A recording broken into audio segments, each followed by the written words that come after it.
welcome back to my channel and welcome to today's video. In today's video we'll exchange talks about past perfect tense. If you have missed out the video for past continuous tense, you can see using the link given in the description box. So without any further ado, let us get started.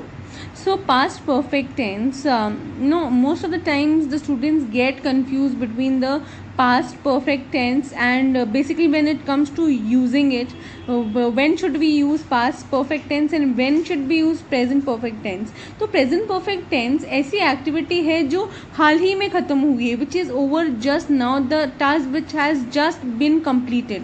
Okay, past perfect tense ऐसी activity है जो past में complete हुई और past में कुछ particular point of time से पहले वो एक्टिविटी कंप्लीट हो चुकी है. The task has been completed before the given point of time in the past. Okay, और वेयर एज प्रेजेंट परफेक्ट क्या है, ऐसी एक्टिविटी जो अभी हाल ही में ख़त्म हुई है. तो दोनों में आपको कंफ्यूज नहीं होना है. So the past perfect tense is used to express an action that is completed before a given point of time in the past.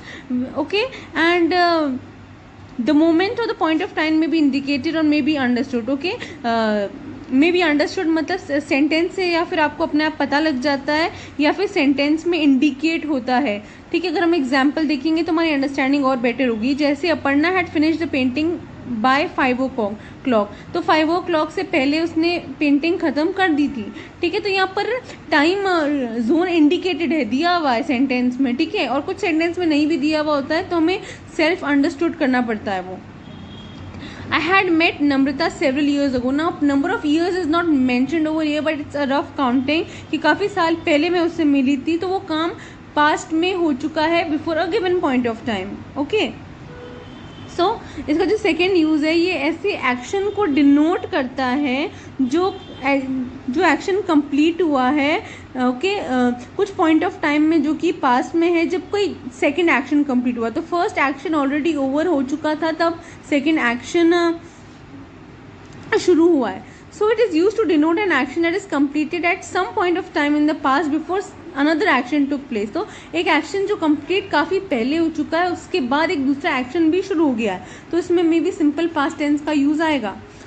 When I reach the bus stop. So when I reach, तो यहाँ पर verb की second form है simple past. जब मैं पहुँची, the bus had left, तो पहले एक्टिविटी ऐसी हुई, उससे पहले कोई एक्टिविटी हो चुकी थी. An activity had taken place already. The mechanic had repair the car when the owner arrive. तो पहले वो काम हो चुका है, पहले मैकेनिक ने रिपेयर कर दिया है. ओके, ओनर के अराइव करने से पहले. So use number 3 is the past perfect tense is use with such verbs. ऐसे वर्ब्स जैसे hope, expect, think, mean, suppose, want. ठीक है, ये इंडिकेट करता है कोई पुरानी पास्ट की जो आपकी होप है, डिज़ायर है, इंटेंशन है, जो आपने रियलाइज़ नहीं किया था. I had helped that I would get, I had hope that I would get the job. मैंने होप की थी कि मुझे जॉब मिल जाएगी. You had hope something, it is use with some punch word, verbs word. Mamta had thought of visiting her. Mamta ने सोचा था कि वो हमें विजिट करेगी, but she change her programme before that. So yes, that was all about the uses. I hope you all understood. If you have any confusion, you can comment below the link. And now we will proceed towards the formula structure. पहले अब हम formula structure की assertive या positive sentence की बात करते हैं. तो यहाँ पर एक हैड ऐसा हेल्पिंग वर्ब आता है वर्ब की थर्ड फॉर्म के साथ. ठीक है, हैड ऐसा हेल्पिंग वर्ब है जो सबके साथ यूज आएगा. जैसे हमने पास्ट परफेक्ट में हैज़ और हैव लगाया था. हैज़ किसके साथ यूज आएगा, सिंगुलर के साथ, he has, she has, it has. Whereas have हमने यूज किया था प्लूरल के साथ, जैसे कि they have, you have, I have. ठीक है, अब हम यहाँ पर एक हैड हेल्पिंग वर्ब है जो सबके साथ यूज आ रहा है, सिंगुलर और प्लूरल दोनों के साथ. ठीक है, सो आई हैड भी हो सकता है, वी हैड भी हो सकता है, ही हैड भी हो सकता है. So it is used with each and every kind of subject. तो सब्जेक्ट के साथ सब्जेक्ट तो हम यूज करेंगे ऑब्वियस. इसके बाद हैड है, हैड हेल्पिंग वर्ब है. फिर वर्ब की थर्ड फॉर्म, वर्ब की थर्ड फॉर्म क्या होती है, past participle form of the verb add करेंगे, फिर ऑब्जेक्ट, फिर फुल स्टॉप. अगर हम एग्जाम्पल देखेंगे, we had read the chapter the previous day. तो हमारा जो वर्ब की फर्स्ट फॉर्म होती है रेड की, वो है रीड. स्पेलिंग वही होती है बट प्रोनाउंसिएशन में चेंज होता है. We had read the chapter the previous day. He told me that he had booked he had booked the ticket, something that he had done already. Okay, so now यहाँ पर we के साथ हमने use किया, तो अब यहाँ पे हमने ही के साथ अकम्पनी किया है हैड को. अब हम देखते हैं कि नेगेटिव सेंटेंस कैसे बनता है. बहुत इजी है.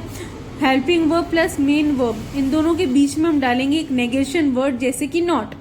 तो subject plus had plus not plus verb third form accompanied by object and full stop as punctuation.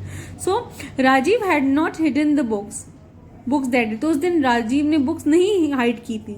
She was very tired because she had not slept well, something that she had not done. Okay, she is tired and the reason is that. Talking about the interrogative sentences are formed with two ways. One using the helping verb. Helping verb क्या है यहाँ पर? Past perfect की helping verb होती है had. सबसे पहले हम प्रोसीड करेंगे हेल्पिंग वर्ब से ही, जब हम क्वेश्चन वर्ड बनाते हैं और हम एक्सपेक्ट करते हैं कि आंसर येस और नो में होता है. Had plus subject plus verbs third form plus object plus question mark. Had he played something that he had done, हम आंसर बोलेंगे येस और नो में आंसर देते हैं हम. Had the principal scolded the naughty student. Had, यहाँ पर had क्या है? हैड और स्कोल्डेड क्या है यहाँ पर? हैड और scolded are the verbs of the past perfect. अब हम बात करते हैं ऐसे इंटेरोगेटिव सेंटेंस की जो WH फैमिली से बनते हैं और हेल्पिंग वर्ब की हेल्प से बनते हैं. ठीक है, सबसे पहले हम फुल फ्लैश हेल्पिंग वर्ब लेते हैं, चाहे वो हाउ वॉट हैड जो भी है. ठीक है, उसके बाद हम हैड लगाएंगे, उसके बाद सब्जेक्ट, फिर verbs third form that is past participle, फिर ऑब्जेक्ट, फिर question marks with as punctuation. Why had he played without permission, उसने बिना परमिशन क्यों खेला. अब हम जब मैं ये क्वेश्चन पूछूंगी तो मैं अगले इंसान से आंसर एक्सपेक्ट करती हूँ कि वो एक रीजनेबल आंसर दे, ना कि यस नो क्वेश्चन में answer they. How had Samreen taught the students. How had Samreen taught the students? I am expecting an answer as a long answer which frames a reason. So yes guys, that was all for today's video. I hope you enjoyed it, and if you did, please like, share and subscribe to my channel. Love you all.